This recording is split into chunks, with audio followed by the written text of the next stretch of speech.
तर आरोग्यमंत्री प्रकाश आंबेडकर यांच्याकडून पुण्याच्या नांदेड गावातील विहिरीची पाहणी सुद्धा करण्यात आली।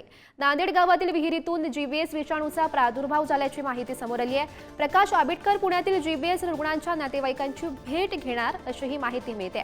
आंबेडकर यांची आज दुपारी आरोग्य विभाग पुणे जिल्हाधिकाऱ्यांसोबत या संदर्भात बैठक सुद्धा पार पडली अशीही माहिती मिळते। जो पेशंट की ज्याची प्रतिकारशक्ती कमी असते अशा प्रतिकारशक्ती कमी असणाऱ्या लोकांना या आजाराची लागण होते आणि मग त्याच्यानंतर त्याच्यावरती योग्य ती उपाययोजना करून आपण त्याला दुरुस्त करू शकतो। दुर्दैवानं आपल्याकडचा एक पेशंट्स डेथ झाला। आता पुणे महानगरपालिका असेल किंवा आरोग्य विभागाची सगळी यंत्रणा असेल योग्य त्या उपाययोजना करण्याबद्दल आमच्या आरोग्य विभागाच्या टीमने इथं व्हिजिट्स दिलेत, त्यांचे ओपिनियन्स येतील आणि आज सुद्धा आम्ही याच्याबद्दलची योग्य ती अशी एसओपी ठरवू।